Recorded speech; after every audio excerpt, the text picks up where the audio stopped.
जी कैफेट आज के लेक्चर का आगाज करते हैं। आज हमारा लेक्चर नंबर है 5 और आज के लेक्चर में हम अपना चैप्टर 1 का थर्ड कंसेप्ट स्टडी करने जा रहे हैं, जो कि है level of assurance and why absolute assurance can not be provided.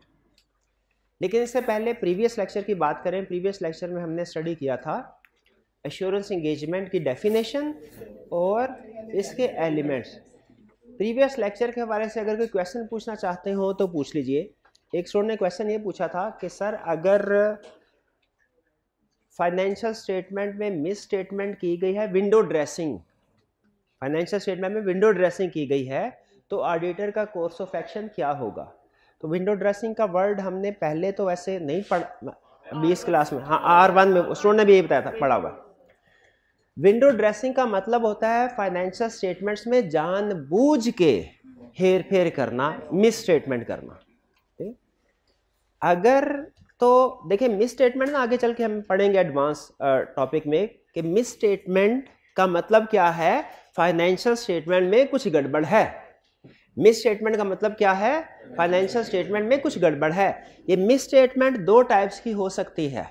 अगर तो ये गड़बड़ गलती अनजाने में की गई है तो इसे कहते हैं एरर, और अगर जानबूझ के की गई है तो इसे कहते हैं फ्रॉड, जिसे आपने R1 में विंडो ड्रेसिंग का नाम से पढ़ा। तो अगर एरर है तो ऑडिटर का कोर्स ऑफ एक्शन कुछ और होता है, और अगर फ्रॉड है तो कोर्स ऑफ एक्शन कुछ और होता है। ठीक है, अभी कोर्स ऑफ एक्शन क्या है वो मैं आपको नहीं समझा रहा, लेकिन एक बेसिक कंसेप्ट ज़हन में रख लीजिए। अगर एरर, मुझे बताइए एरर मिस स्टेटमेंट की दो रीजन हो सकते हैं, एरर और फ्रॉड। ये समझ आ गया आपको। एरर का मतलब क्या, जो मिस स्टेटमेंट अनजाने में हो जाए।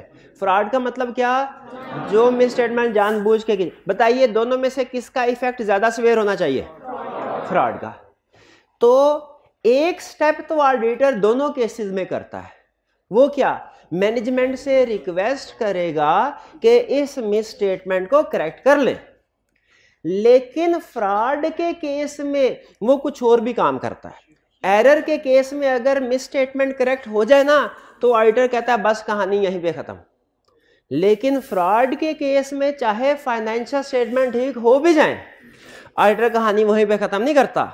वो कहता है अब बात ऊपर तक जाएगी, कुछ ना कुछ लीगल एक्शन, रेगुलेटरी एक्शन की तरफ।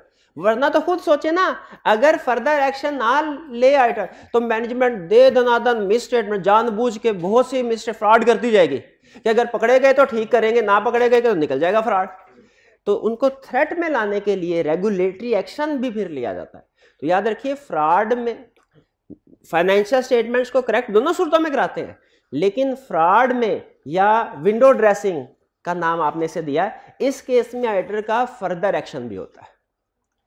ये बात समझ आ गई। वो क्या है वो हम बाद में कभी पढ़ेंगे। और कोई क्वेश्चन?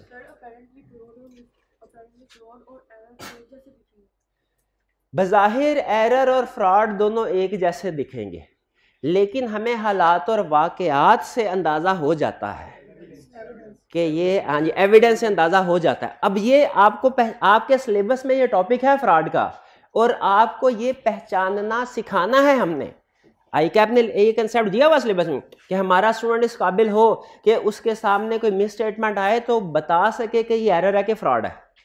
क्योंकि क्लाइंट हमेशा क्या कहेगा, सर ये तो एरर है, मैंने जानबूझ के थोड़े किया है।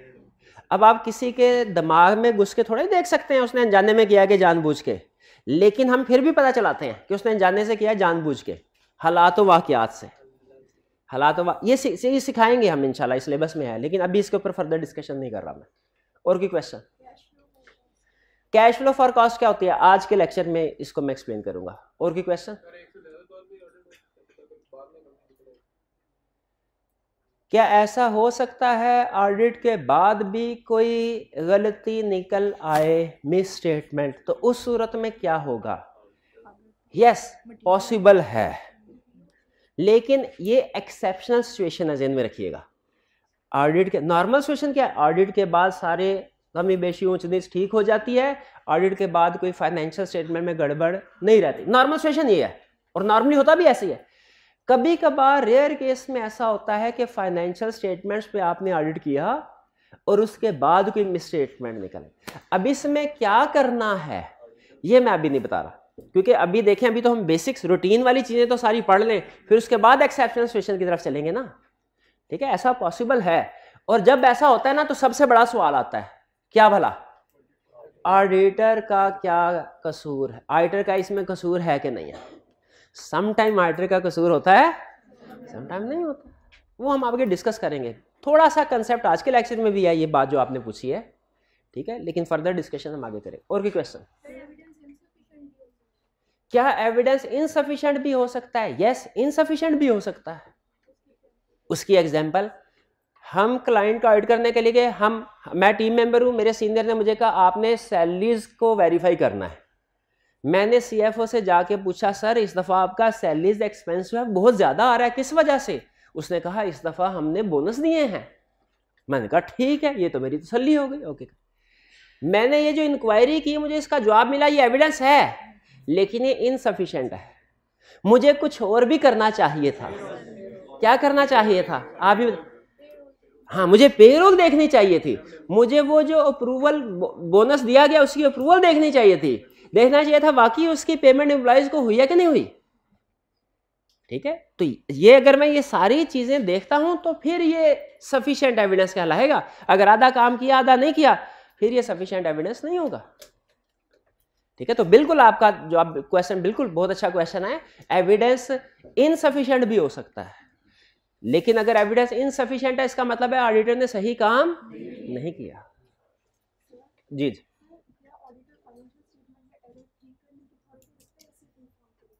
क्या ऑडिटर, क्वेश्चन ये है, क्या ऑडिटर फाइनेंशियल स्टेटमेंट में कोई भी मिस स्टेटमेंट हो उसे ठीक कर सकता है या सिर्फ वो कम्युनिकेट करेगा? याद रखिए, ऑडिटर फाइनेंशियल स्टेटमेंट में एक नुक्ते की भी गलती है ना, ऑडिटर वो भी ठीक नहीं कर सकता। वो सिर्फ और सिर्फ मैनेजमेंट की रिस्पॉन्सिबिलिटी होती है, मैनेजमेंट की अथॉरिटी होती है, वो ही करेगी। ऑडिटर सिर्फ कम्युनिकेट कर सकता है, और अगर मैनेजमेंट ये नहीं करती तो फिर शेयर होल्डर को अपनी रिपोर्ट में बता देगा कि ये फाइनेंशियल स्टेटमेंट में गड़बड़ है। खुद से ऑडिटर ठीक, ये ज़हन में रखिएगा, खुद से ऑडिटर ठीक नहीं कर सकता, मना है। जी,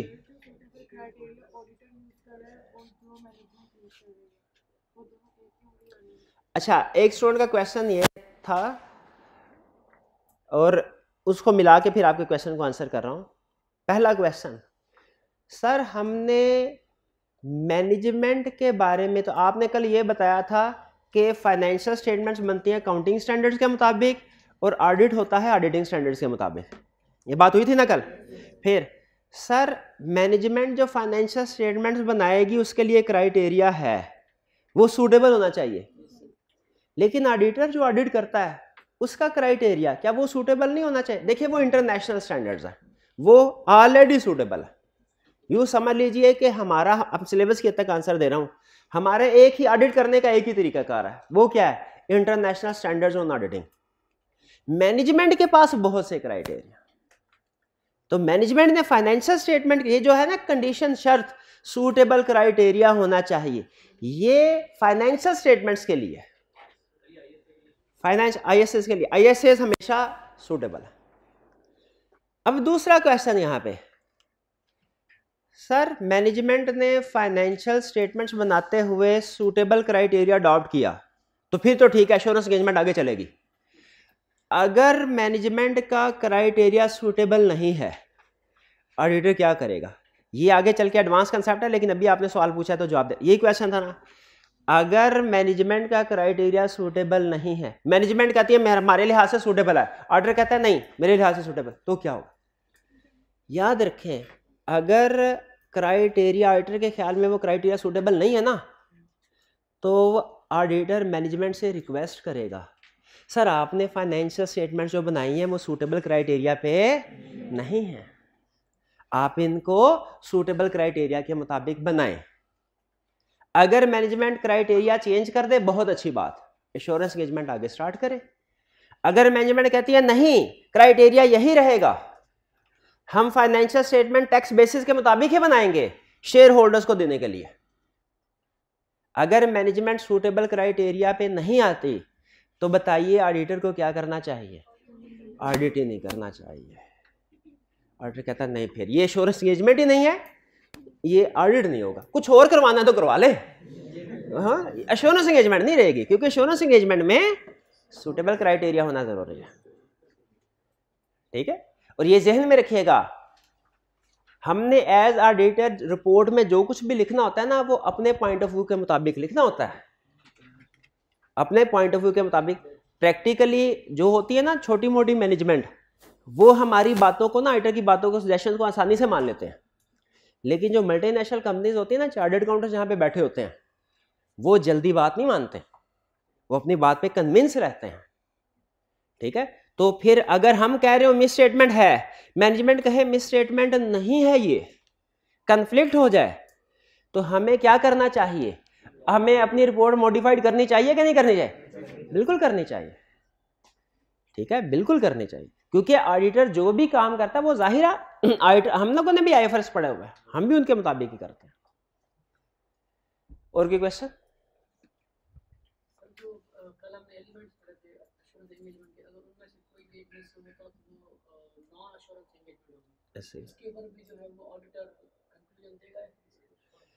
क्वेश्चन इनका ये है कि सर अगर हमने 5 एलिमेंट्स कल पढ़े एश्योरेंस एंगेजमेंट के, अगर इनमें से कोई एक एलिमेंट मिसिंग हो तो ये नॉन एश्योरेंस एंगेजमेंट हो जाती है। तो नॉन एश्योरेंस एंगेजमेंट अगर है तो उसमें ऑडिटर कोई कंक्लूजन वगैरह देता है?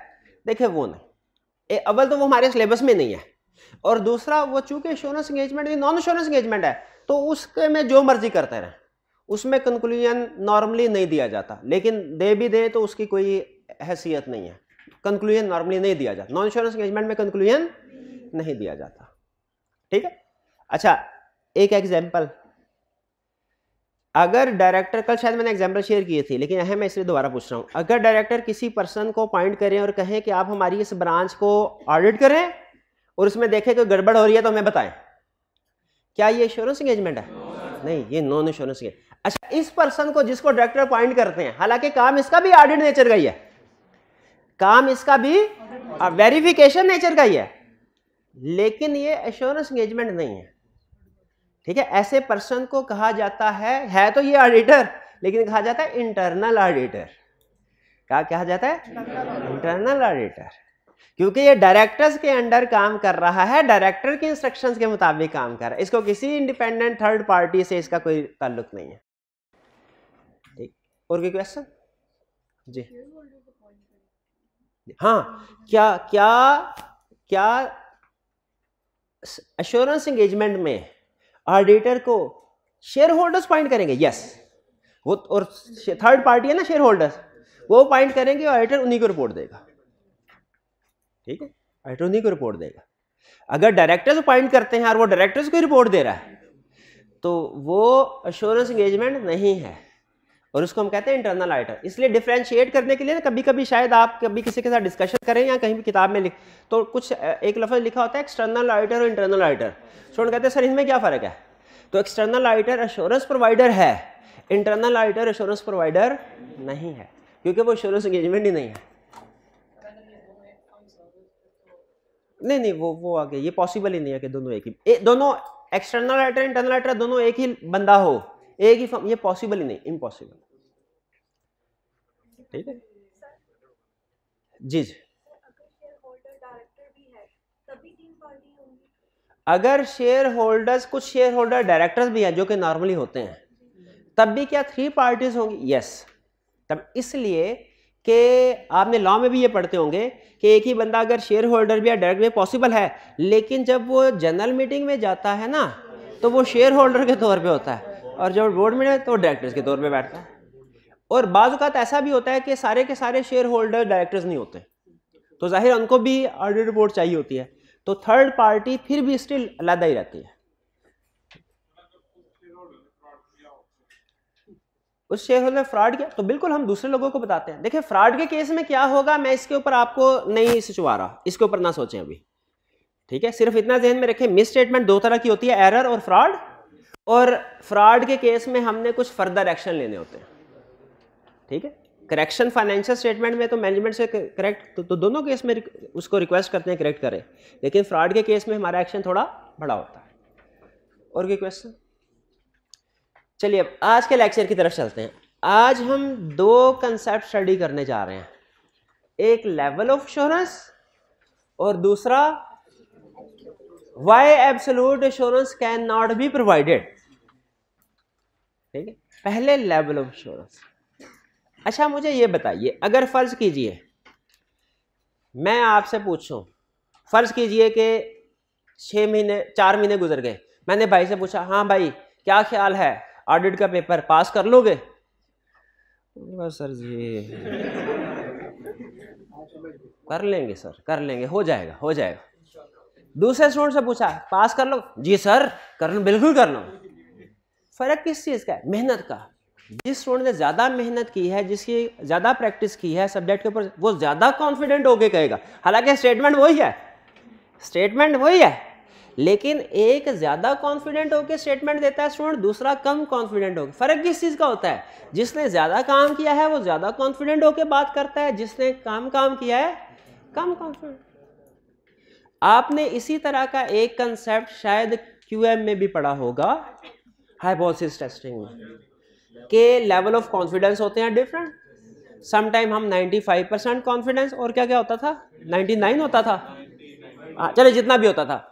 हम जब स्टेटमेंट्स को वेरीफाई करते हैं तो डिफरेंट लेवल ऑफ कॉन्फिडेंस होते हैं। ठीक है, डिफरेंट लेवल ऑफ कॉन्फिडेंस होते हैं। कभी हम मोर कॉन्फिडेंट होके स्टेटमेंट दे रहे होते हैं, कभी हम निस्बतन कम कॉन्फिडेंट होके स्टेटमेंट दे रहे होते हैं। क्या इस तरह जैसे स्टेट में डिफरेंस था कि हमारे पास एक ऑप्शन थी, हम 99% कॉन्फिडेंट होके भी स्टेटमेंट दे सकते हैं, कोई उसको टेस्ट कर सकते हैं। एक ऑप्शन थी थोड़ा सा कम होके 95% लेवल पे भी कोई स्टेटमेंट दे सकते हैं। उसी तरह क्या ऑडिटर में जब ऑडिटर स्टेटमेंट देता है क्या कि फाइनेंशियल स्टेटमेंट ठीक है, क्या ऑडिटर एक ही तरह की स्टेटमेंट देगा एक ही कॉन्फिडेंस के साथ? कि different level of confidence possible है, क्या वह different level of confidence possible है। हमें जो ऑडिटिंग स्टैंडर्ड डिस्कस करते हैं ना, वो 3 लेवल ऑफ कॉन्फिडेंस डिस्कस करते हैं। मैं 1 बाय 1 आपके साथ इनको डिस्कस कर रहा हूं। ठीक है, 1 बाय 1 इनको डिस्कस कर रहा हूं। और ये याद रखिएगा, ये जो लेवल ऑफ कॉन्फिडेंस हमने कितना कॉन्फिडेंट होके स्टेटमेंट देनी है, ये ऑडिटर डिसाइड नहीं करता, ये शेयर होल्डर डिसाइड करते हैं, यूजर डिसाइड करता है कि उसे कितनी कॉन्फिडेंट स्टेटमेंट चाहिए, उसे कितनी कॉन्फिडेंट स्टेटमेंट चाहिए।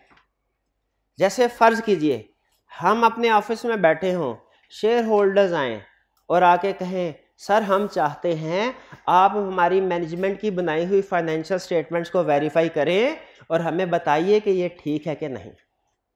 हमने कहा ठीक है, हम बता देते हैं, लेकिन बताइए आपको कितने कॉन्फिडेंस के साथ हमारी स्टेटमेंट चाहिए, हम कितने % कॉन्फिडेंट हो कि आपको स्टेटमेंट दें कि फाइनेंशियल में ठीक है कि नहीं। शेयर होल्डर्स ने कहा सर हमें तो नहीं पता ये लेवल ऑफ कॉन्फिडेंस कितने हैं, आप जरा इसको एक्सप्लेन करें ताकि हम फैसला कर लें। हमने कहा हमारे ऑडिटिंग स्टैंडर्ड में ये लिखा हुआ है कि 3 तरह के लेवल ऑफ कॉन्फिडेंस हैं या लेवल ऑफ एश्योरेंस हैं।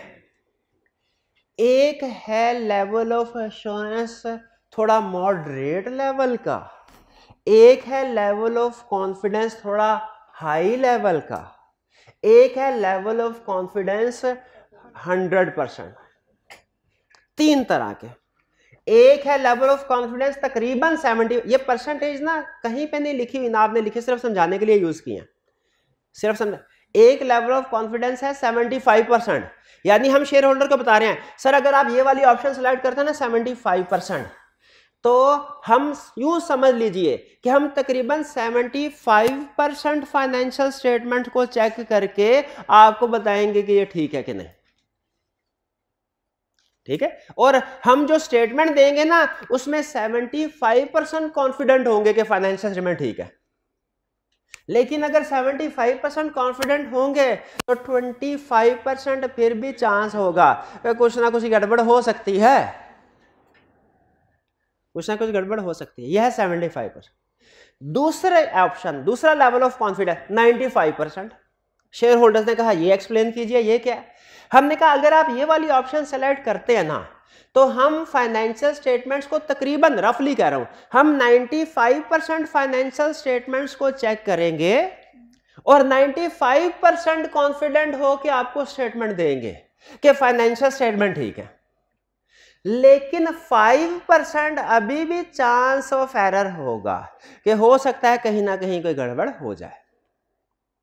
और जो तीसरा लेवल ऑफ कॉन्फिडेंस है 100%, सॉरी ये नहीं कर सकते, ये नहीं कर सकते। अगर आप कहें ना कि आप हमारी एक एक ट्रांजैक्शन को चेक करें, एक एक रुपए को वेरीफाई करें और फिर 100% कॉन्फिडेंट हो कि हमें बताइए कि इस फाइनेंशियल स्टेटमेंट में गारंटी है हमारी, हम सर्टिफाई करने को तैयार है, हम गारंटी देने को तैयार है कि इस फाइनेंशियल स्टेटमेंट में एक एक रुपए की चीज भी ठीक है, कोई गलती नहीं है, तो सॉरी ये पॉसिबल नहीं है, ये पॉसिबल नहीं है 100%।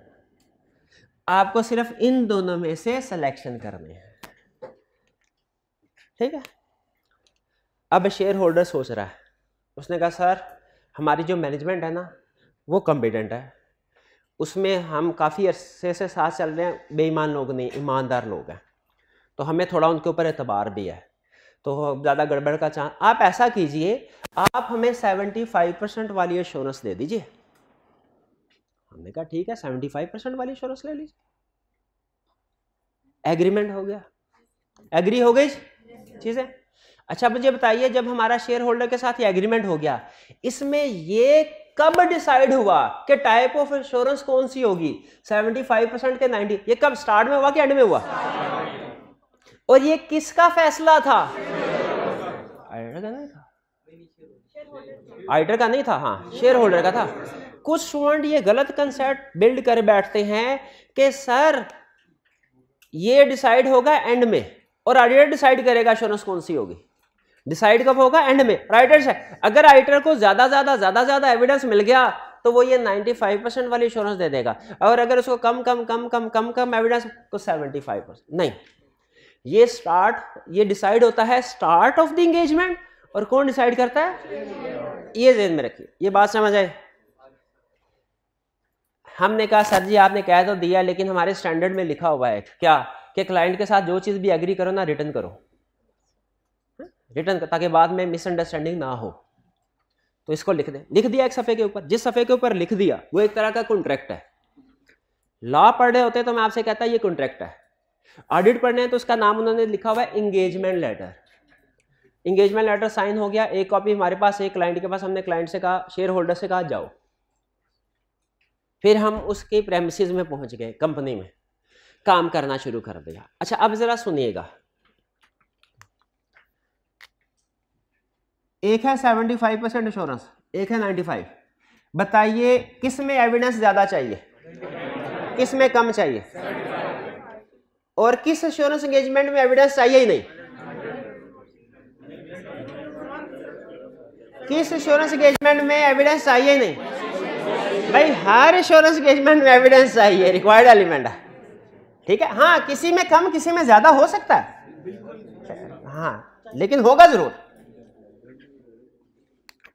अच्छा मुझे बताएं, हमने शेयर होल्डर को कहना है, एश्योरेंस देनी है, फाइनेंशियल स्टेटमेंट ठीक है, उसके लिए पहले हमें खुद श्योर होना चाहिए फाइनेंशियल स्टेटमेंट के बारे में। हम कैसे श्योर होंगे कि फाइनेंशियल स्टेटमेंट ठीक है? एविडेंस, शाबाश, एविडेंस के बेस पे। एविडेंस कैसे मिलेगा?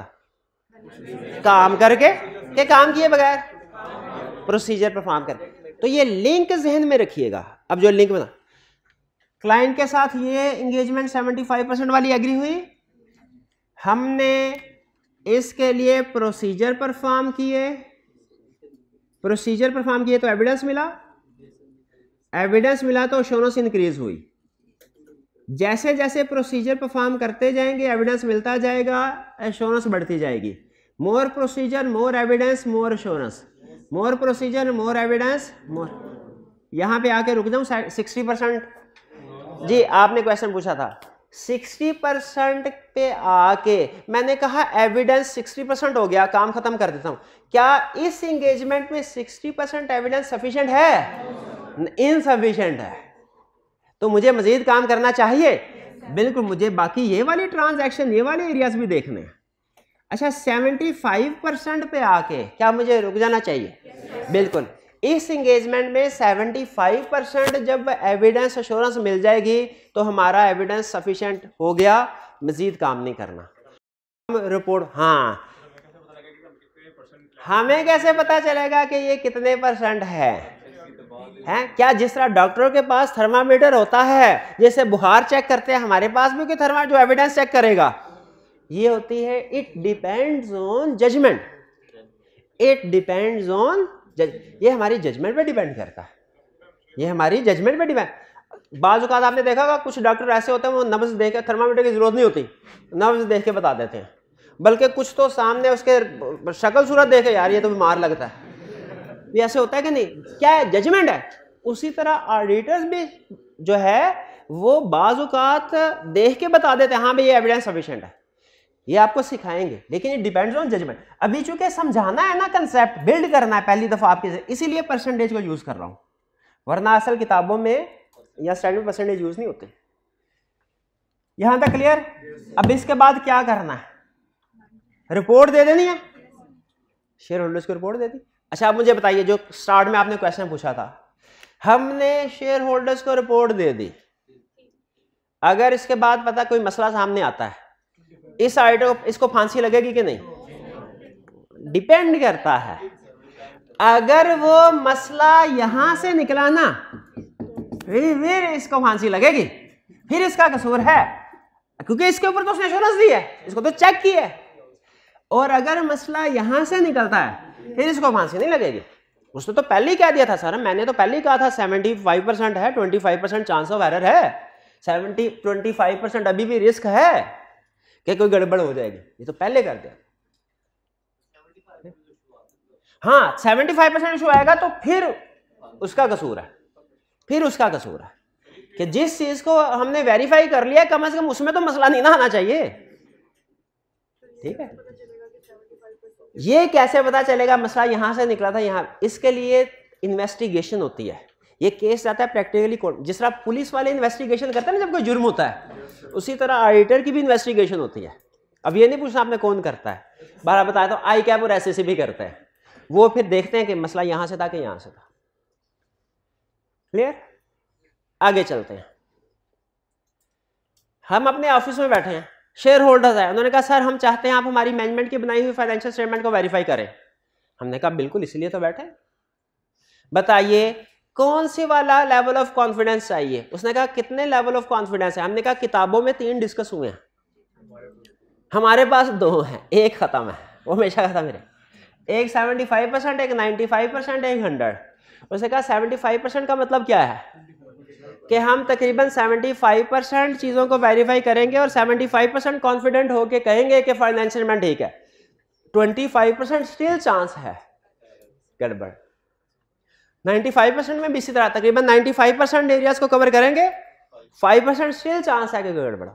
उसने कहा सर मैनेजमेंट जो है ना, शेयर होल्डर बोल रहे हैं मैनेजमेंट ना गड़बड़ करती है, नई मैनेजमेंट है, हमें इसका पता भी नहीं किस तरह किया है, शक हमें ज़्यादा है, आप ऐसा करें 95% वाली इंगेजमेंट एग्री करें। हमने कहा ठीक है, पहले लिखत पढ़त हो जाए। उस सफ़े को क्या कहते हैं? Engagement letter. उसमें खास तौर पे बाकी चीज़ें तो लिखी होंगी, खास तौर पे ये लिखा होगा कि कौन सी वाली इंगेजमेंट है, ये वाली कि ये वाली। बाद में मुकर वो कहे मैं तो समझ रहा था ये वाली है। ये बाज़ औक़ात कहते हैं क्लाइंट कि मैं तो समझा ये वाली है, आप तो ये वाली, तो हम पहले एग्री कर लेते हैं। अच्छा बताइए ये कब डिसाइड होता है कि टाइप ऑफ इंगेजमेंट कौन सी? कौन डिसाइड करता है? Share holder. हम कहते हैं ठीक है सर हम ये भी काम करते हैं, ये भी करते हैं, आपने ये करवाना है करवाएं। इसमें अब क्या करेंगे, हमने शेयर होल्डर को एश्योरेंस प्रोवाइड करनी है, पहले खुद हमारे पास एश्योरेंस होनी चाहिए। हमारे पास एश्योरेंस कैसे आएगी? एविडेंस कैसे आएगा? प्रोसीजर, मोर प्रोसीजर मोर एविडेंस, बोलते जाए मोर प्रोसीजर मोर एविडेंस मोर एश्योरेंस, मोर प्रोसीजर मोर एविडेंस मोर एश्योरेंस, मोर प्रोसीजर मोर एविडेंस मोर। 75% आगे रुक गए जी। अब बताइए क्या एविडेंस सफिशिएंट हो गया? क्यों? यहां पे तो सफिशिएंट हो गया था, वो एंगेजमेंट दूसरी थी एंगेजमेंट। अब इस केस में अब एविडेंस सफिशिएंट नहीं है, अब तो हमें और एविडेंस लेना है, तो मोर प्रोसीजर मोर एविडेंस मोर। 95% पे आके रुक जाऊं क्या? अब एविडेंस सफिशिएंट हो गया। अच्छा बताइए, अगर अब हम अपनी रिपोर्ट देंगे उसमें हम अपना ओपिनियन देंगे कि फाइनेंशियल स्टेटमेंट ठीक है कि नहीं, वो कितने % कॉन्फिडेंस के साथ? यहां पे कितने के साथ यार? 75% के साथ। ठीक है, यहां पे 95%। अगर ये 95% है तो ये 5% क्या है? रिस्क कि अभी भी गड़बड़ हो सकती है।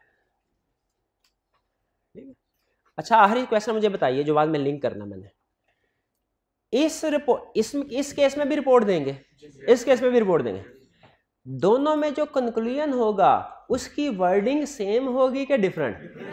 ये सुनना चाह रहा था, शाबाश, डिफरेंट होगी, क्योंकि इसमें हमारा कॉन्फिडेंस लेवल कुछ हो रहा है, कुछ और 100% नहीं। ठीक, अच्छा अब यह है कंसेप्ट, अब इस कंसेप्ट में कन्वर्ट कर रहा हूं टेक्निकल वर्डिंग में जो ICAP पूछेगा और आपने बताना। ये परसेंटेजेस कहीं पे यूज नहीं हुई, इसको मिटा रहा हूं मैं, इनका काम खत्म हो गया।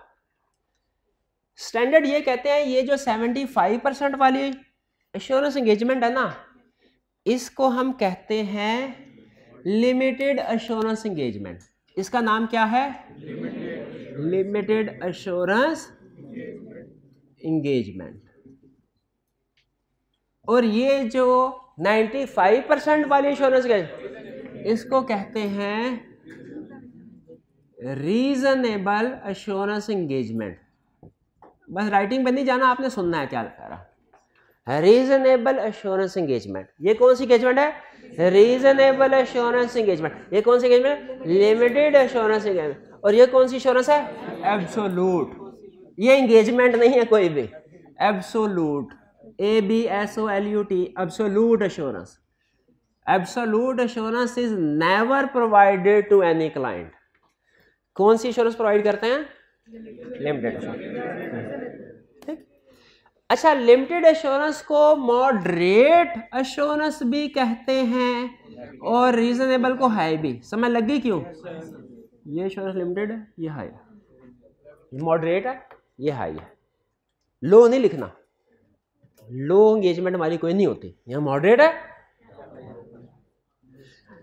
अच्छा लिमिटेड एश्योरेंस को ही नेगेटिव एश्योरेंस भी कहते हैं और रीजनेबल को ही पॉजिटिव एश्योरेंस। लिमिटेड को मॉडरेट क्यों कहते हैं? नजर आ रहा है। रीजनेबल को हाई क्यों कहते हैं? नजर आ रहा है। लेकिन इसको नेगेटिव क्यों कहते हैं? नजर नहीं आ रहा। इसको पॉजिटिव क्यों कहते हैं? नजर नहीं आ रहा। इनको नेगेटिव और पॉजिटिव इनकी वर्डिंग की वजह से कहते हैं। लिमिटेड एश्योरेंस के केस में जो कंक्लूजन की वर्डिंग होती है ना, उसमें नेगेटिव सेंस होती है। रीजनेबल एश्योरेंस के केस में जो कंक्लूजन की वर्डिंग होती है ना, उसमें पॉजिटिव सेंस होते हैं। अब मैं आपको 2 एग्जांपल दे रहा हूं, आप खुद बताएंगे कि कौन सी वाली वर्डिंग रीजनेबल में आएगी और कौन सी वाली लिमिटेड में आएगी। सुनिएगा जरा। पहला केस, अब देखें, फर्ज कीजिए 2 स्टूडेंट है, दोनों ने आके मुझे क्वेश्चन चेक करवाया। एक स्टूडेंट को मैंने स्टेटमेंट दी, आपका क्वेश्चन ठीक है।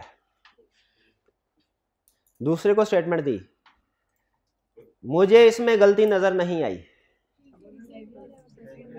अच्छा पहले बताएं, दोनों स्टेटमेंट में कोई फर्क है क्या? नहीं। किसमें मैं ज्यादा कॉन्फिडेंट हूं? पहले वाली में, क्वेश्चन ठीक है। दूसरी वाली में यानी मैं कह रहा हूं मुझे गलती नजर नहीं आई, साइलेंटली कह रहा हूं हो सकता है हो। दूसरे में मैं लेस कॉन्फिडेंट हूं, पहले वाले में मोर कॉन्फिडेंट हूं। पहले वाली एग्जांपल है रीजनेबल एश्योरेंस के, दूसरे एग्जांपल है लिमिटेड एश्योरेंस के। जब हम फाइनेंशियल स्टेटमेंट पे रीजनेबल एश्योरेंस होती है ना, फाइनेंशियल स्टेटमेंट को वेरीफाई करते हैं, रीजनेबल एश्योरेंस देते हैं, तो कंक्लूजन में लिखते हैं financial statements give true and fair view, positive. Financial statement ठीक है। लेकिन जब लिमिटेड एश्योरेंस दे रहे होते हैं तब हमारी वर्डिंग पता क्या होती है कि हमें कोई गलती नजर नहीं आई, based on our review Nothing has come to our attention that causes us to believe that financial statements do not give true and fair view. समझ कुछ नहीं आई होगी आपको, लेकिन इतना पता चल गया होगा कि नेगेटिव सेंस है, इसलिए इसे नेगेटिव एश्योरेंस कहते हैं. Based on our view nothing has come, nothing से ही कहानी पूरी होगी. समझ आ गई?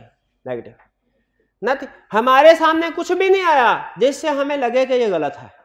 सीधा नहीं कह रहा, आप देखें, घुमा के देखें ना, फिलोसोफर की तरह कह रहा है. हालांकि सीधे भी कह सकता है फाइनेंस में ठीक है. क्या कह रहा है? हमें कोई ऐसी चीज पता नहीं चली कि ये ठीक नहीं है. घुमा के हो ही पता. इसका मतलब क्या हुआ? इसको घर बैठ के सोचेंगे ना तो इसका मतलब ये निकलेगा इनडायरेक्टली के ठीक ही है, लेकिन कॉन्फिडेंस लेवल कम है. फर्क समझ आया? अच्छा, अब सुने, यह है रीजनेबल एश्योरेंस एंगेजमेंट, यह है लिमिटेड एश्योरेंस एंगेजमेंट. आपको मैंने बताया था कि सब्जेक्ट मैटर बहुत से हो सकते हैं. हमारे सिलेबस में सब्जेक्ट मैटर क्या होता है? तो रीजनेबल एश्योरेंस एंगेजमेंट की बहुत सी एग्जांपल्स हैं, लेकिन सबसे बड़ी एग्जांपल पता है क्या है? Audit of financial statement. जब हम फाइनेंशियल स्टेटमेंट्स को वेरीफाई कर रहे हों और रीजनेबल एश्योरेंस प्रोवाइड कर रहे हों तो इसे कहते हैं ऑडिट ऑफ फाइनेंशियल स्टेटमेंट्स. और जब हम वेरीफाई फाइनेंशियल स्टेटमेंट्स को ही कर रहे हैं लेकिन लिमिटेड एश्योरेंस प्रोवाइड कर रहे हैं तो इसका रिव्यू. प्रैक्टिस में ना, ये सब अल्फाज रिव्यू ऑफ फाइनेंशियल, ये अल्फाज प्रैक्टिस में यूज होते हैं. जब आपके आर्टिकल स्टार्ट होंगे ना तो आपको मैनेजर आपका ये नहीं कहेगा कि भाई फाइनेंशियल स्टेटमेंट्स पे रीजनेबल एश्योरेंस प्रोवाइड करनी है, उस एंगेजमेंट पे आपको प्लान कर दिया गया, ये नहीं कहेगा. बल्कि क्या कहेगा प्रैक्टिस में? भाई ऑडिट में प्लानिंग हुई है, पहुंचो क्लाइंट पे. ठीक है, तो ऑडिट ऑफ फाइनेंशियल स्टेटमेंट का मतलब क्या है? ऑडिट का मतलब ही है रीजनेबल एश्योरेंस. और जब आपसे कहा जाएगा, अच्छा अगर मैं स्टैंडर्ड की लैंग्वेज में बात करूं तो मैंने भाई को कहा कि हमारा क्लाइंट है, उसकी हमने हिस्टोरिकल फाइनेंशियल स्टेटमेंट्स पे लिमिटेड एश्योरेंस एंगेजमेंट परफॉर्म करनी है, आप जाइए प्रोसीजर परफॉर्म करें. इसका मतलब क्या? रिव्यू. प्रैक्टिस में भाई रिव्यू करना क्लाइंट का, जाओ, चले जाएंगे. ऑडिट करने वाला खुशी नहीं, ऑडिट करने वाला रोता रोता जाता है, रिव्यू करने वाला खुशी उछलांगे मारता जाता है. क्यों भला? ऑडिट में काम ज्यादा करना होता है, रिव्यू में काम करना होता है. ऑडिट एंगेजमेंट में आके प्लानिंग हो गई तो समझ लीजिएगा सीफैब की क्लासेस फिजिकली गई. ये प्रैक्टिकल प्रॉब्लम है, बस सीनियर से पूछ लीजिएगा. रिव्यू में प्लानिंग हुई तो हाँ अब क्लासेस फिजिकली ले लेंगे आप. बहरहाल अच्छे सीनियर्स आपको ऑडिट में भी रिलैक्सेशन देते हैं, कहते हैं नहीं नहीं जाओ क्लास अहम है, क्लास लो, क्लास लेते ही फौरन वापस आ जाना. अच्छा, प्रैक्टिस में ये भी बड़ी याशी समझी जाती है. बहरहाल चले भाई, हाँ क्लास लेना. जो सीनियर क्लास लेने की इजाजत दे देता है ना उसको बड़ा अच्छा समझा जाता है, जूनियर उसको बड़ा हाई रेट करते हैं. चले, अब ये दो एंगेजमेंट समझ आ गई आपको. रीजनेबल एश्योरेंस एंगेजमेंट यानी जिसका उर्फ आम में क्या नाम है? ऑडिट. और लिमिटेड एश्योरेंस एंगेजमेंट. अगर आपको समझ आ गया, एक आखिरी क्वेश्चन पूछ रहा हूं, मुश्किल है लेकिन जिस स्टूडेंट ने जवाब दे दिया इसका मतलब है कि वो इस सब्जेक्ट को समझ रहा है. क्लाइंट ने कहा सर फाइनेंशियल स्टेटमेंट तो हैं लेकिन हिस्टोरिकल नहीं, फ्यूचर की बजट है, कैश फ्लो फॉरकास्ट है. फॉरकास्ट का मतलब है बजट, इसको वेरीफाई कर सकते हो? हमने कहा कर तो सकते हैं लेकिन इन दोनों में से एक काम कर सकते हैं, एक नहीं कर सकते. ऑडिट क्यों? क्योंकि फ्यूचर की ट्रांजैक्शन को हम लिमिटेड वे में तो वेरीफाई कर सकते हैं, रीजनेबल वे में नहीं कर सकते. लिमिटेड वे में थोड़ा बहुत कर सकते हैं, रीजनेबल नहीं कर सकते, ये ध्यान में रखिएगा. ठीक है, फ्यूचर की कैसे होंगी? शाबाश, ये हमारे सिलेबस में सिर्फ इतना ही है, बाकी सीफैप में इसको छोड़े. तो अगर आपसे कोई पूछे cash flow for cost is a type of which assurance engagement? हाँ, रिव्यू, लिमिटेड एश्योरेंस. ठीक है. अच्छा, अब मैं आपका कंसेप्ट लिंक कर रहा हूं. रीजनेबल एश्योरेंस, अब वर्डिंग बता रहा हूं जिसमें आपने इसको याद करना, डिफाइन करना है रीजनेबल एश्योरेंस को।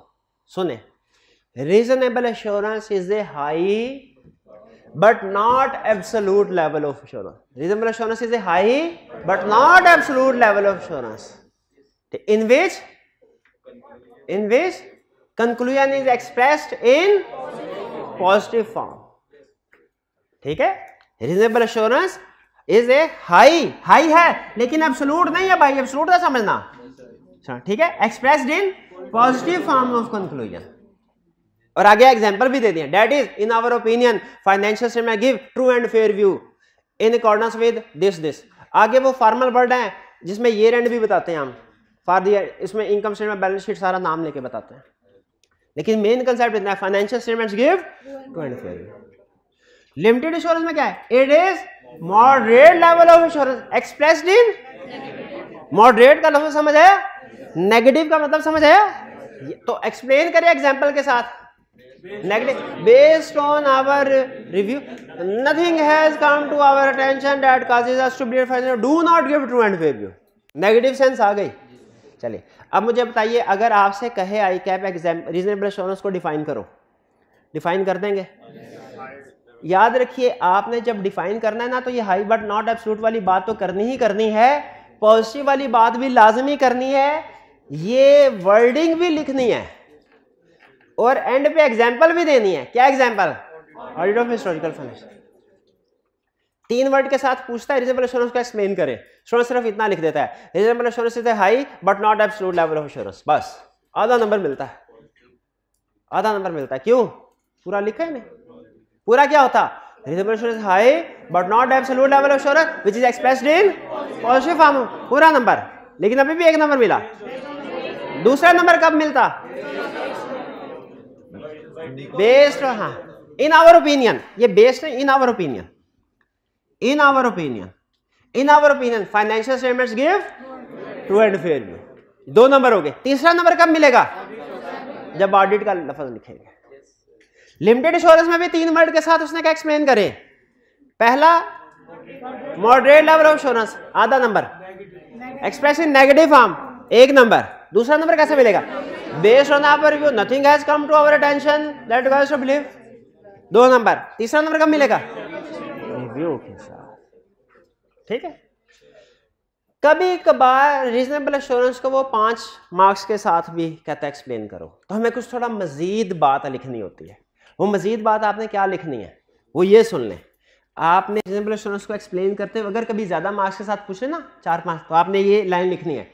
इसका मतलब ये है identifies most of miss statement, not all of miss statement, not all of miss statement. यानी अगर ऑडिट होने के बाद भी कोई मिस स्टेटमेंट सामने आ जाए तो ऐसा पॉसिबल है क्या? क्या ऐसा पॉसिबल है ऑडिट होने के बाद भी मिस स्टेटमेंट सामने आ जाए? बिल्कुल पॉसिबल है, बिल्कुल, क्योंकि हम एब्सोल्यूट एश्योरेंस तो प्रोवाइड नहीं कर रहे, रीजनेबल कर रहे हैं।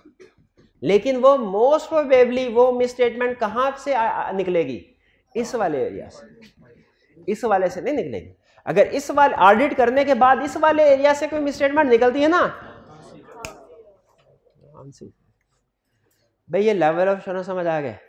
क्लाइंट ने कहा, शेयर होल्डर ने कहा ठहर जाए सर, लिमिटेड एश्योरेंस भी समझ आ गया, रीजनेबल एश्योरेंस ठीक है, हमारा काम भी हो गया, लेकिन जहन में एक सवाल है, क्या कि एब्सोल्यूट एश्योरेंस आप क्यों नहीं प्रोवाइड करते?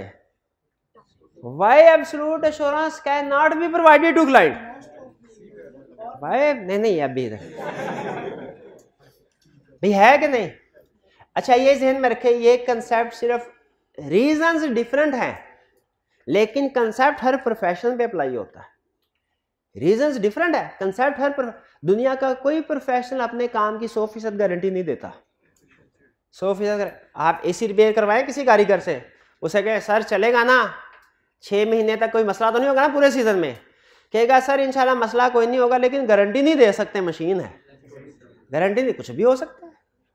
डॉक्टर के पास इलाज करवाने जाएं, सर आप हमारा इलाज ठीक कर देंगे ना? कहेगा इंशाल्लाह इलाज ठीक होगा, अब मरीज आपका ठीक हो जाएगा, गारंटी कोई नहीं है, कोई गारंटी नहीं, कोई गारंटी नहीं।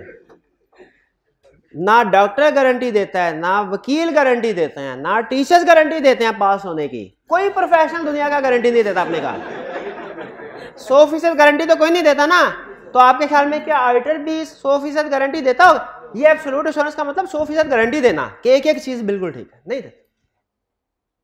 तो क्लाइंट ने कहा ठीक है सर, बाकी प्रोफेशंस को छोड़े, आप अपनी बात करें, रीजन बताइए, आप क्यों नहीं गारंटी देते? चलो डॉक्टर गारंटी नहीं देता इसलिए कि जिंदगी मौत अल्लाह ताला के हाथ में है, वो अपनी तरफ से पूरी कोशिश करे, फिर भी जाहिर अगर लिखी हुई है तो उसकी मौत आ जाएगी, वो तो समझ आ गई। लेकिन आपका मसला तो जिंदगी मौत का नहीं लग रहा हमें, आप क्यों एब्सोल्यूट एश्योरेंस प्रोवाइड नहीं करते? हमने कहा सुने, क्या आप सीखने जा रहे हैं? हमने आज के लेक्चर में अभी तक पहले 3 टाइप्स पढ़ी एश्योरेंस की, limited assurance, reasonable assurance, absolute assurance. फिर ये पढ़ा कि लिमिटेड एश्योरेंस और रिजनेबल एश्योरेंस क्लाइंट को प्रोवाइड की जाती है, एब्सोल्यूट एश्योरेंस नहीं की जाती। अब पढ़ने जा रहे हैं एब्सोल्यूट एश्योरेंस क्यों नहीं प्रोवाइड की जाती। ठीक है, अच्छा अब यहाँ पे मेरे पास 2 ऑप्शन है। पहली ऑप्शन ये है कि 5 मिनट में इनको फुड़का दूं। आपको पता ना, एक होता है ऑडिट करना, एक होता है ऑडिट फुड़काना। हाँ जी, मैं करना सिखाऊंगा, फुड़काना आप प्रैक्टिस में जाके खुद ही सीख लेंगे, सीनियर सिखा देते हैं। 5 मिनट में फुड़का दूं कि अगले कंसेप्ट्स को जहन में रखते हुए एक एक पॉइंट को डिटेल में एग्जांपल के साथ डिस्कस करें। चलें ठीक है, कंसेप्ट क्या पढ़ने जा रहे हैं? वाई क्यों absolute assurance can not be provided. इसी को कहते हैं inherent limitations of audit. Inherent limitation, ठीक है, इनहेरेंट का मतलब होता है पैदाइशी, बाय डिफॉल्ट लिमिटेशंस। हर इंसान के साथ कुछ बाय डिफॉल्ट लिमिटेशंस होती हैं। जैसे हम इंसान हवाओं में नहीं उड़ सकते, ये हमारी बाय डिफॉल्ट एक लिमिटेशन है, इनहेरेंट लिमिटेशन है ना। उसी तरह ऑडिट प्रोफेशन के साथ भी कुछ इनहेरेंट लिमिटेशंस हैं जिनकी वजह से auditor absolute assurance provide one by one reason. अच्छा, वैसे इनमें से कोई एक रीजन भी समझ आ जाए ना तो ये प्रूव हो जाता है कि ऑडिटर एब्सोल्यूट एश्योरेंस प्रोवाइड नहीं करता। लेकिन एग्जाम पॉइंट ऑफ व्यू से हमने सारी याद करनी होती है, इसलिए सारी एक्सप्लेन करना। और आगे चल के डिफरेंट केस स्टडी में वो डिफरेंट एग्जाम्पल को यूज करके कहता है बताओ ऑडिटर ये काम कर सकता था कि नहीं। पहला क्वेश्चन, पहली रीजन किस चीज की? ऑडिटर 100% गारंटी क्यों नहीं देता? पहली reason nature of financial statement. Nature of financial statement ऐसी होती हैं कि उनको 100% वेरीफाई नहीं किया जा सकता। मुझे बताइए, हमारी जो आप फाइनेंशियल स्टेटमेंट्स प्रिपेयर करते हैं, इनमें पास की ट्रांजैक्शंस होती हैं क्या फ्यूचर की? तकरीबन 90% पास की, कुछ फ्यूचर की भी होती है। फ्यूचर की बता सकते हैं एग्जांपल? शाबाश, provision for bad debt classic example, depreciation, estimates वगैरह। तो बताइए, क्या फाइनेंशियल स्टेटमेंट्स में कुछ एरियाज ऐसे होते हैं जिनमें एस्टिमेट्स, जजमेंट्स और अनसर्टेनिटीज इन्वॉल्व होती हैं? तो इसमें हम फ्यूचर को असेस करते, अंदाजा लगाते हैं कि क्या होगा, अंदाजा लगाते हैं बैड डेट्स कितने होंगे, अंदाजा लगाते हैं एसेट्स की लाइफ कितनी होगी, अंदाजा लगाते हैं अगर कंपनी के खिलाफ लीगल केस चल रहा है तो वो कंपनी हारेगी कि जीतेगी, अंदाजा लगाते हैं कि अगर वारंटी प्रोवाइड की जा रही है तो कितने सेट रिपेयर होने के लिए आएंगे। ये सारी चीजें अंदाजा लगाई जाती। क्या कंफर्म है कि जो अंदाजा लगाते हैं 100% वैसी ही अमाउंट आएगी? नहीं। तो ये एक रीजन है। हम मैनेजमेंट को कहते हैं और भाईजान आप जब फाइनेंशियल स्टेटमेंट 100% एक्यूरेसी के साथ नहीं बना सकते, क्यों? क्योंकि उसमें एस्टीमेट्स, जजमेंट्स और अनसर्टेनिटीज इन्वॉल्व होती हैं, खासतौर पे जिन एरियाज में मैंने बताया। तो आप जब 100% एक्यूरेटली फाइनेंशियल बना नहीं सकते, हम उसको वेरीफाई कैसे कर सकते हैं? नहीं कर सकते। ये रीजन समझ आती है? तो इसका मतलब ये हुआ फाइनेंशियल स्टेटमेंट के कुछ एरियाज वेरीफाई करना निस्बतन आसान है, कुछ वेरीफाई करना मुश्किल है। तो अगर मैं आपसे पूछूं, मुझे एग्जांपल दीजिए फाइनेंशियल स्टेटमेंट के कुछ ऐसे एरियाज की जिनको वेरीफाई करना मुश्किल है या जिनमें रिस्क ऑफ मिस स्टेटमेंट ज्यादा है, तो आप क्या बताएंगे? हर वो एरिया जिसमें एस्टिमेट, जजमेंट, अनसर्टेनिटीज इन्वॉल्व है, जैसे provision for bad debt, provision for legal cases, depreciation, warranty. अच्छा एक एग्जांपल केस स्टडी के पॉइंट ऑफ व्यू से, एक क्लाइंट ने रिपेयर एक्सपेंस रिगार्ड किया है और दूसरा इंपेयरमेंट ऑफ गुडविल। किसको आप मोर एक्यूरेटली वेरीफाई कर सकते हैं? और किस में रिस्क ज्यादा है मिसस्टेटमेंट का? Impairment of goodwill. ये बात समझ आई? आगे चलते हैं। नेचर प्रोसीजर, ऑडिट प्रोसीजर की नेचर ऐसी होती है कि हम 100% एब्सोल्यूट एश्योरेंस नहीं प्रोवाइड कर सकते। जैसे मैनेजमेंट में not provide complete information to audit. देखिए एक है ऑडिटर, एक होता है इंस्पेक्टर, ठीक है? एक होता है ऑडिटर, एक होता है ऑडिटर। इंस्पेक्टर नहीं होता, उसके पास कोई लीगल पावर्स नहीं होती। हम लोग सीएफओ सीईओ से जाके इंक्वायरीज करते तो हैं, लेकिन वो हमें हर चीज बता दें तो सही बात, लेकिन अगर ना बताना चाहें तो ना बताएं।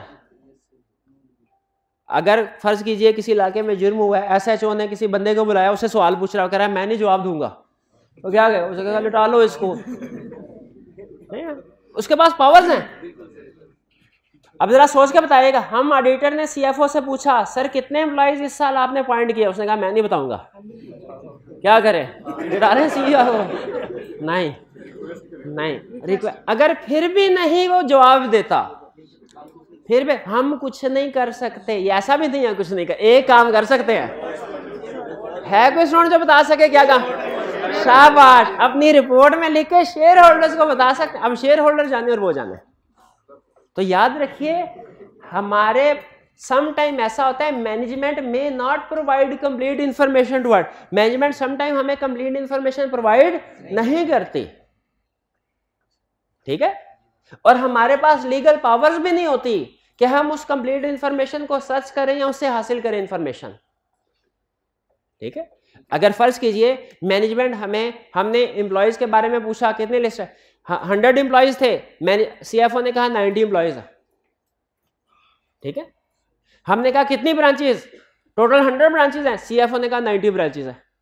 अगर सीएफओ ने आपको अपनी ब्रांचेस की तादाद ही 90 बताई, 10 नहीं बताई, कंप्लीट इंफॉर्मेशन नहीं दी, आप उन 10 को जो नहीं बताई गई वेरीफाई कर सकते हैं? तो अगर वेरीफाई नहीं कर सकते तो फिर क्या 100% एश्योरेंस दे सकते हैं? 100% वेरिफिकेशन नहीं तो 100% एश्योरेंस भी नहीं दी जा सकती। क्यों? समटाइम मैनेजमेंट हमें कंप्लीट इंफॉर्मेशन नहीं देती। और अगर हमें पता हो कि बाकी 10 ब्रांचेस कोई हैं और सीएफओ के दराज में उसकी डिटेल है, तो सीएफओ से गन पॉइंट में निकलवा सकते हैं, डंडा दिखा के निकलवा सकते हैं इंफॉर्मेशन। सीएफओ घर जाए उसके दराज से चोरी कर सकते हैं इंफॉर्मेशन। हमारे पास ये लीगल पावर्स नहीं है भाई, नहीं, चोरी का केस हो जाएगा, हम ये काम नहीं कर सकते। तो अगर मैनेजमेंट हमें कंप्लीट इंफॉर्मेशन नहीं देती और हमारे पास लीगल पावर्स भी नहीं है सर्च करने की, तो फिर हम क्या करते हैं भला? बता देते हैं। तो अगर मैनेजमेंट ने इंफॉर्मेशन ही नहीं दी तो हम एब्सोल्यूट एश्योरेंस भी प्रोवाइड, ये दोनों बातें समझ आ गई। मैनेजमेंट में नॉट प्रोवाइड कंप्लीट इंफॉर्मेशन और auditor does not have legal power. बाज़ औक़ात ऑडिटर को पता होता है गोदाम है, इसके अंदर इन्वेंट्री है, और वो सीएफओ से कहता है मुझे वेरीफाई करने दे। लेकिन अगर सीएफओ कह दे मैंने इजाजत नहीं देनी वेरिफिकेशन की, गार्ड को कह दे भाई इसको अंदर गोदाम में घुसने ना देना, क्या हम जबरदस्ती घुस? नहीं, हमारे पास लीगल पावर टू सर्च ना है। फिर हम क्या कहेंगे? रिपोर्ट में लिख देंगे शेयर होल्डर कि सर इन्होंने हमें काम नहीं करने दिया, हमें प्रोसीजर नहीं परफॉर्म करने दिया। Collusion and complex technique. देखें बाज़ औक़ात होता है जो फ्रॉड होता है ना, फ्रॉड मैनेजमेंट करती है, वो बड़े कोल्यूजन और कम्प्लेक्स टेक्निक्स के साथ करती है। ऐसे फ्रॉड को आइडेंटिफाई करना मुश्किल। अच्छा मैंने आपको बताया मिसस्टेटमेंट की 2 टाइप्स है, एरर और फ्रॉड।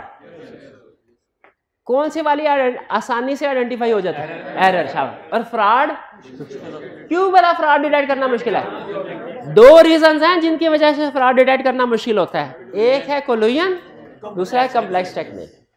कोल्यूजन का मतलब क्या है? मिलजुल के फ्रॉड करना, ठीक है, एक होता है वर्ड यूनियन, एक होता है कोलुजन। यूनियन का मतलब पॉजिटिव सेंस में इस्तेमाल होता है, कोलुजन का नेगेटिव सेंस में है, दोनों में सेंस मिलना, मिलजुल के काम करना। हाँ जी बिल्कुल। तो कोलुजन का मतलब है जब बहुत से लोग मिलके फ्रॉड कर रहे होंगे तो उसको डिटेक्ट करना मुश्किल होगा। नहीं, सारे लोग छुपाएंगे। सीएफओ से कहेंगे, सीएफओ भी गलत बात बताएगा।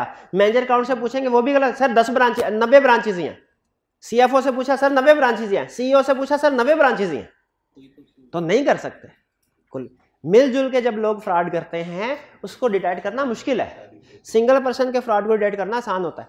और दूसरा कंप्लेक्स टेक्निक्स, जैसे एक छोटी सी कंप्लेक्स टेक्निक बताऊं आपको, छोटी सी बेसिक। एक कंपनी का प्रॉफिट है 1 लाख, उसका मटेरियलिटी लेवल कितना है? 5% ऑफ प्रॉफिट कैलकुलेट करके बताएं। 5000। अगर उसमें 7000 की मिस स्टेटमेंट हो तो क्या है? और अगर 2000 की हो,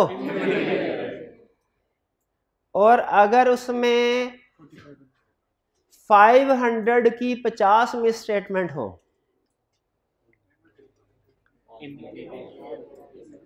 500 की, अच्छा तो 25,000 में पहुंच जाता है। ये है एक टेक्निक। क्लाइंट ने जब 25,000 का फ्रॉड करना होता है ना, वो डायरेक्ट 25,000 की एंट्री नहीं डालता, उसे पता होता है आइटम लेवल से ज्यादा आइटम पकड़ लेगा हमें। वो एक कम्प्लेक्स टेक्निक बना, क्या करता है, छोटी छोटी। तो बताइए 25,000 का एक फ्रॉड डिटेक्ट करना आसान है, अगर छोटे छोटे बहुत से तो ये मुश्किल हो जाएगा कि नहीं? ये है कम्प्लेक्स। तो जब मैनेजमेंट ने फ्रॉड किए होते हैं ना, कोलुजन कम्प्लेक्स, तो वो फ्रॉड हमारे लिए डिटेक्ट करना मुश्किल हो जाता है, क्योंकि हमारे ऑडिट प्रोसीजर मटेरियल अमाउंट्स के ऊपर ज्यादातर फोकस करते हैं, छोटी छोटी अमाउंट्स के ऊपर फोकस नहीं करते ऑडिट प्रोसीजर। इसलिए हम छोटे छोटे फ्रॉड्स को डिटेक्ट नहीं कर पाते, करना भी नहीं चाहिए, वो तो इमटेरियल है। फिर time and cost limitation. Management financial statement में कितने अरसे की ट्रांजैक्शन होती है? पूरे 1 साल की। और ऑडिटर ने ऑडिट कितने अरसे में कंप्लीट करना होता है? 4 महीने। आपने अगर कंपनी लॉ पढ़ा हुआ है ना, तो आपको पता होगा कि ईयर एंड के बाद 4 महीने के अंदर अंदर एजीएम होनी है, उस एजीएम से 21 दिन पहले नोटिस होना है, और नोटिस के साथ financial statement audit report attach हो। तो उसका मतलब प्रैक्टिकली तकरीबन 3 महीने 7 दिन होते हैं ऑडिटर के पास, बाज़ का तो इससे भी कम होता है टाइम। तो बताइए क्या बहुत से लोगों का पूरे साल का काम कुछ लोग 3 महीने में कर सकते हैं? Time and cost limitation.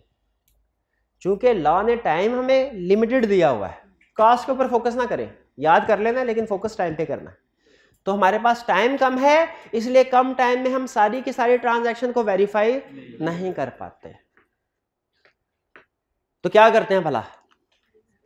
Time and cost limitation की वजह से हम सारी ट्रांजैक्शन वेरीफाई नहीं करते, तो क्या करते हैं? सैंपलिंग करते हैं। सैंपलिंग का मतलब क्या होता है? 100% से कम ट्रांजैक्शंस को चेक करना। सैंपलिंग का मतलब क्या होता है? 100% से कम ट्रांजैक्शन को चेक करना, यह है सैंपलिंग। ठीक है, टाइम एंड कॉस्ट लिमिटेशन समझ आ गया? इस लिमिटेशन की वजह से हम मजबूर हैं कि क्या करें? सैंपलिंग करें। फिर प्रोसीजर बेस्ड ऑन जजमेंट। बहुत से प्रोसीजर ऑडिटर की जजमेंट पे बेस कर रहे होते हैं। ठीक है, हमारे यहां तक बताया था ऑडिटिंग स्टैंडर्ड्स है, जिसमें बताया गया होता है कि हमने किस सिचुएशन में कौन से ऑडिट प्रोसीजर परफॉर्म करने हैं, उसे कहते हैं इंटरनेशनल स्टैंडर्ड्स ऑन ऑडिटिंग। लेकिन याद रखिए, दुनिया की हर कंपनी की हर सिचुएशन ऑडिटिंग स्टैंडर्ड में डिस्कस नहीं हुई। ठीक है, जो ज्यादातर मसले मसाइल आते हैं ना, वो डिस्कस हुए हैं ऑडिटिंग स्टैंडर्ड में। दुनिया की हर कंपनी की हर ऑडिट की हर सिचुएशन डिस्कस। तो अगर हमें कोई प्रैक्टिकली ऐसी सिचुएशन फेस करना पड़ जाए जिसमें स्टैंडर्ड ने जवाब नहीं दिया, तो हम क्या करते हैं? और जजमेंट हमेशा क्या होते हैं? May be faulty. जजमेंट में भी फॉल्टी। इसको एक केस स्टडी के एग्जांपल के साथ समझते हैं। ऑडिटिंग स्टैंडर्ड में यह लिखा हुआ है कि अगर क्लाइंट की इन्वेंट्री है ना, तो ऑडिटर जाके इन्वेंट्री को फिजिकली वेरीफाई करेगा। ऑडिटिंग स्टैंडर्ड में क्या लिखा हुआ है? अगर क्लाइंट की इन्वेंट्री है, हम एक जगह पे गए, उसने कहा सर हमारी इन्वेंट्री तो है लेकिन आप चेक नहीं कर सकते, चेक उसको नहीं कर सकते। फॉर एग्जाम्पल उसकी रीज़न ये हो सकती है वो डब्बों में बंद है, बाज़ बात ऐसा होता है, ठीक है। कोई केमिकल्स वगैरह ऐसे होते हैं उनको नहीं खोल सकते, उनकी एक्सपायर्ड हो जाते हैं, खोलने के बाद आपने उसको चंद घंटों में इस्तेमाल करना होता है, ठीक है। यह बाज़ बात ऐसा होता है कि हो सकता है गवर्नमेंट ने कुछ रिस्ट्रिक्शन लगा दी जैसे लॉकडाउन वगैरह, इन्वेंट्री है आप फिजिकली वेरीफाई। अब बताइए इस सिचुएशन में आप क्या करेंगे? क्या आप बिल्कुल ही छोड़ देंगे, कोई प्रोसीजर परफॉर्म नहीं करें, या अपनी जजमेंट की बेस पे कोई अल्टरनेट प्रोसीजर सोचेंगे जिससे वेरिफिकेशन हो जाए? आप कहेंगे अच्छा चलो इन्वेंट्री नहीं देख सकता, लेकिन जब ये इन्वेंट्री आई थी, खरीदी थी आपने, उसकी कोई परचेज डिवाइस वो दिखा दें, वो दिखा दें। ऑडिटिंग स्टैंडर्ड में एक जगह पे लिखा है अगर क्लाइंट के डेटर्स है ना, आपने लेटर लिख के डेटर से पूछना है कि उनका कंपनी के साथ क्या लेन देन बैलेंस है, ताकि थर्ड पार्टी से भी एविडेंस मिल जाए। अगर डेटर्स तो हैं लेकिन फर्ज कीजिए लेटर लिखा उन्होंने जवाब नहीं दिया, फिर क्या ऐसे डेटर्स को छोड़ दें कि जजमेंट की बेस पे अल्टरनेट प्रोसीजर परफॉर्म करें? क्या हो सकते हैं? आप उसकी सेल इनवॉइसेस देख सकते हैं, आप देख सकते हैं कि कैश रिसीव हुआ कि नहीं बाद में ऐसे डेटर से। अगर कैश रिसीव हुआ तो ये भी तो इस बात का सबूत है कि डेटर था। तो याद रखिए ये खास तौर पे बहुत अहम है। आई कैप ना इस पॉइंट को, आपकी जजमेंट को टेस्ट करता है। आपको पहले आई कैप सिखाएगा इस सिचुएशन में ये प्रोसीजर परफॉर्म करना है, इस सिचुएशन में ये प्रोसीजर परफॉर्म करना है।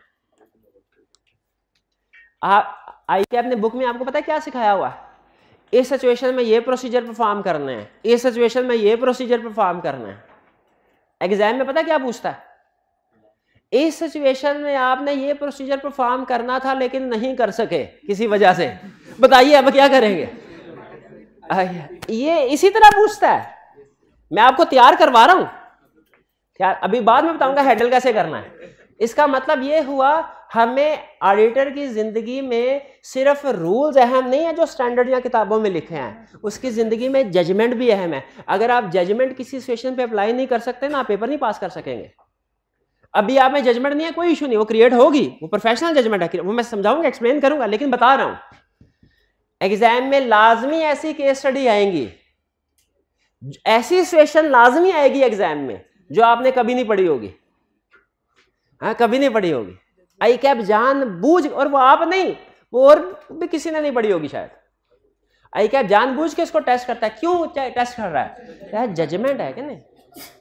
और जब आप लिख रहे होंगे 10 प्रोसीजर लिखेंगे, जजमेंट में भी फॉल्टी, क्या पॉसिबल है उसमें से 7 ठीक हो 3 गलत हो जाए?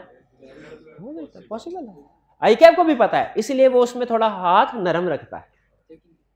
प्रैक्टिकली भी इसी तरह होता है।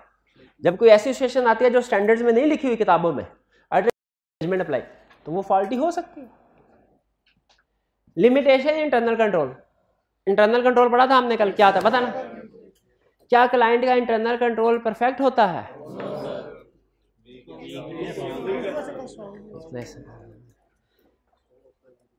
वीक भी हो सकता, स्ट्रॉन्ग हो सकता है, परफेक्ट नहीं हो सकता, परफेक्ट नहीं हो सकता। अगर कभी क्लाइंट का इंटरनल कंट्रोल सिस्टम की लिमिटेशन ना होती, यानी वो परफेक्ट होता, तो ऑडिट की भी जरूरत ना होती। जो परफेक्ट इंटरनल कंट्रोल है, इसका मतलब है सारी ट्रांजैक्शन भी ठीक है, कोई गलती भी नहीं है सिस्टम, ठीक है। और स्टाफ में नॉट बी अवेलेबल ऑलवेज। बाज़ औक़ात ऐसा होता है, हम वेरिफिकेशन पता चलता है कोई स्टाफ का बंदा 3 महीनों की छुट्टियों पे चला गया। बाज़ औक़ात हम क्लाइंट के पास जाकर कहते हैं सर जी अभी नहीं, अभी जरा हम बिजनेस कर रहे हैं। क्लाइंट बैंक्स में जाए ना बाज़ औक़ात, तो वो कहते हैं सर जी 4 बजे के बाद आइएगा, 4 बजे से पहले हमारे क्लाइंट आते हैं, हम अगर 4 बजे से पहले आपकी क्वेरीज का जवाब देते रहे तो क्लाइंट को डील कौन करेगा? ऑडिट तो हो जाएगा, हमारा बिजनेस ठप हो जाएगा। तो स्टाफ समटाइम अवेलेबल नहीं होता, इसलिए हमें थोड़ा बहुत अकोमोडेट करना पड़ता है। ये कुछ रीजंस हैं why absolute assurance can not be provided. कुछ समझ आया आज का लेक्चर? आज के लेक्चर में हमने क्या सीखा? टाइप्स ऑफ लेवल्स ऑफ, कितने लेवल ऑफ एश्योरेंस है? कौन कौन सा? Limited, reasonable, absolute. रीजनेबल की डेफिनेशन क्या है? high but not absolute level of assurance which is expressed in positive form of conclusion, that is in our opinion financial statement में give true and fair. Example क्या है? Audit of financial statement. Limited assurance की क्या example? Review of financial statement. ठीक है, limited की.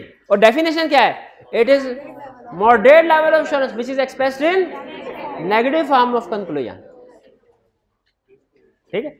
और absolute assurance क्या क्लाइंट को प्रोवाइड कर सकते हैं? क्यों नहीं प्रोवाइड कर सकते? क्लियर? अगर आप 5 मिनट दें तो हम क्विज कंडक्ट करवा लें. हैं 5 मिनट आपके पास? चलिए जरा पॉज कीजिएगा जल्दी से जी. चलिए आ जाए. सिस्टम आपको पता है, menti.com पे जाइए और कोड आज का है 11954190. हाइब्रिड वाले देखें पार्टिसिपेट कर रहे हैं. 11954190.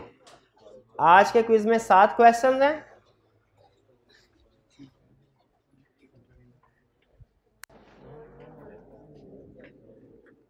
वन 1954190.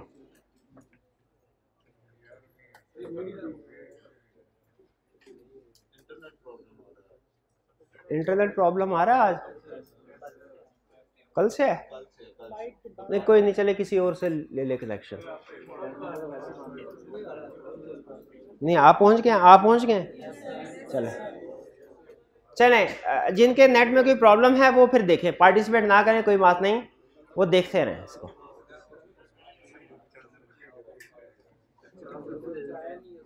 नहीं 50 रुपये नहीं देने, ना मिलेगा फिर. नेट आपने अपना.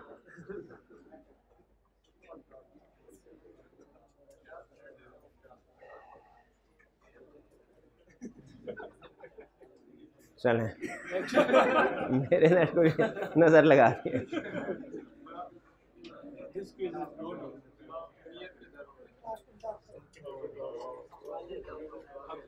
नहीं हो गया.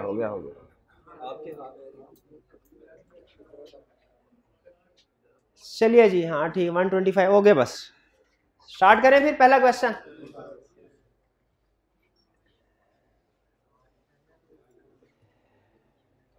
जी. What type of assurance is provided on cash flow forecast? Absolute assurance, reasonable assurance या के लिमिटेड एश्योरेंस? जी लिमिटेड एश्योरेंस प्रोवाइड की जाती है. फोरकास्ट है ना, जो पास की ट्रांजैक्शन हो उनको हम रीजनेबल एश्योरेंस प्रोवाइड कर सकते हैं. फ्यूचर की ट्रांजैक्शन को तो लिमिटेड वे में वेरीफाई किया जा सकता है. तो करेक्ट ऑप्शन है हमारी सी, लिमिटेड एश्योरेंस. जी देखते हैं कितने स्टूडेंट्स ने ठीक जवाब दिया. 128 स्टूडेंट्स का correct. Reasonable assurance cash flow for cost है, इसमें लिमिटेड एश्योरेंस प्रोवाइड करते हैं. चले मेजॉरिटी का क्वेश्चन आंसर ठीक है. Next question 2.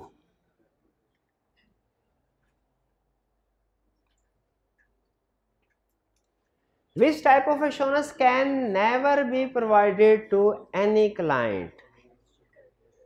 Reasonable assurance या के limited assurance? Reasonable assurance provide की जा सकती है क्लाइंट को. लिमिटेड एश्योरेंस की जा सकती है, नेगेटिव तो नहीं की जा सकती. की जा सकती है. एक स्टूडेंट कहने लगा सर रीजनेबल 95%, लिमिटेड 75. नेगेटिव का मतलब नेगेटिव में चली जाएगी? नहीं नेगेटिव उसके अल्फाज की वजह से है. एब्सोल्यूट पॉजिटिव एश्योरेंस भी प्रोवाइड की जाए, एब्सोल्यूट एश्योरेंस नहीं प्रोवाइड की. शाबाश, 150 तकरीबन सबका जवाब ठीक है. चलिए तो एब्सोल्यूट एश्योरेंस प्रोवाइड नहीं की जा सकती, बाकी सारी प्रोवाइड कर सकते हैं. Question 3. What is the difference between assurance engagement and audit engagement? हाँ, difference between assurance engagement and audit. Assurance engagement is a type of audit engagement. यहाँ की audit engagement is a type of assurance engagement. या assurance engagement and audit engagement are same thing. अब पता चला आपको assurance engagement की 2 types हैं. पहले आप पूछते थे सर assurance engagement audit में क्या फर्क है? assurance ये फर्क है. ऑडिट एक टाइप है एश्योरेंस एंगेजमेंट की। एश्योरेंस एंगेजमेंट की दूसरी टाइप कौन सी है? दूसरी टाइप कौन सी है? रिव्यू। अच्छा मुझे बताइए, ऑडिट एंगेजमेंट एश्योरेंस एंगेजमेंट में क्या फर्क है? Audit is a type of assurance engagement. Audit engagement और रिव्यू एंगेजमेंट में क्या फर्क है? Review is a type. Review, audit और रिव्यू में क्या फर्क है? ऑडिट में दोनों एश्योरेंस की टाइप्स हैं। ऑडिट में रीजनेबल एश्योरेंस दी जाती है, रिव्यू में लिमिटेड। तो ये फर्क समझ आया ना, एश्योरेंस एंगेजमेंट में, ऑडिट एंगेजमेंट में और रिव्यू एंगेजमेंट में।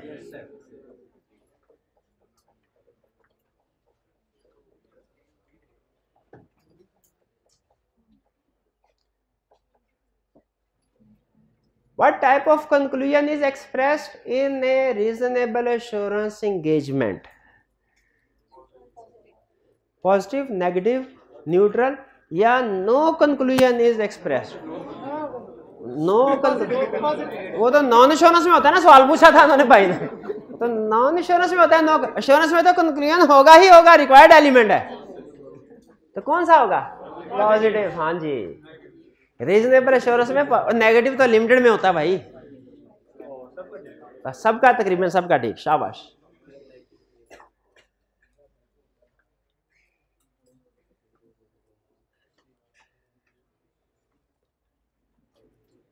अच्छा, दो स्टेटमेंट ए और B. In an audit engagement auditor identifies all misstatements. दूसरा, in a review engagement negative form of conclusion is expressed. बताना है कौन सी स्टेटमेंट ट्रू है, कौन सी फॉल्स है। इन एन ऑडिट, पहली वाली स्टेटमेंट सही है कि गलत? गलत है, फॉल्स है, वो मोस्ट कर। और दूसरी वाली ठीक है। तो हमने वो ऑप्शन सेलेक्ट करनी है जिसमें ए फॉल्स हो और बी ट्रू हो। ए फॉल्स और बी ट्रू, ये सी वाली ऑप्शन करेक्ट है। ये समझ, इस तरह का क्वेश्चन पहली दफा आपके सामने है जिसमें दो स्टेटमेंट दिए उसने, है? लेकिन फिर भी आपने अच्छी परफॉर्मेंस दिखाई, शाबाश। ये सर मैं जब 2 in 1 क्वेश्चन बनाने हो ना तो मैं इस तरह की स्टेटमेंट डाल देता हूँ। ये सर मैं 2 क्वेश्चन थे, एक नहीं था। नहीं, बचाने के लिए नहीं, 50 रुपए में ज्यादा कंसेप्ट टेस्ट करने के लिए। Which of the following is not an inherent limitation of audit? Management may not provide complete information। ये लिमिटेशन थी? थी। तो उसने पूछा है कौन सी नहीं है? Inherent limitation internal control system, ये है। Judgments applied in audit है। Inexperienced non qualified audit team members, ये inherent limitation नहीं है, ये नहीं बड़ी थी। तो डी ऑप्शन इसमें सेलेक्ट करनी है हमने। क्वेश्चन पूछा, शाबाश, आज समझ आ रही है इसका मतलब है। लास्ट क्वेश्चन आपके सामने ये रहा 50 रुपए के लिए। 50 नहीं, मेरे से 250 लगेंगे ना। In which of the following area estimates are not involved?